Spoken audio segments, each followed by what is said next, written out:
Kiata na mo, oy. Sige, dagan, Jud. Siyempre, magduwa sa amin kay wala pa man si teacher. Gikapoy na ko gukod ni mo silay. Miga sa ata kay nagduwa pa ta. Nadakpan. Silay, okay pa ta dewe dapita. Dabati na kagapoy silay. Kay ako wa pa jud. Murag naginom ko tik-tik eh. What?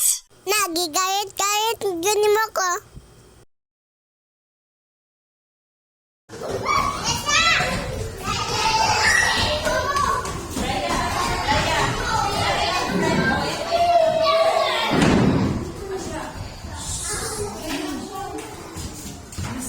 Ug sa diha naabot ng teacher. Puyo man lagi. Wow, kahilom ba? So, mga bebe-ensan, nahulat pa mi sa muang classmate. Nag-ili pa siyahang diaper. Kasubra na mo kakiat, napuno noon iyahang diaper. O diba, nagpuyo na may guna na si teacher. O pag uli na ko, answer dayon sa assignment. Unsa pa'y dugayan. Easy na sa akon yan. Chayot lang.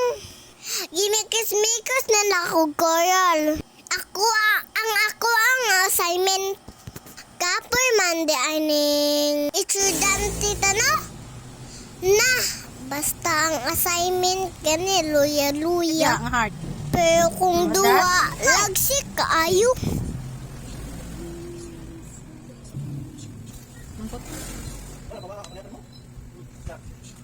Shape ng circle. Kuwang circle.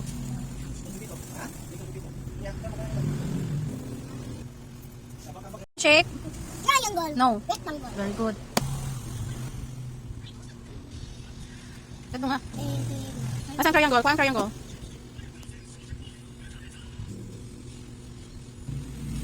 Ito nga. Ayaw. Ano? What is that? Triangle.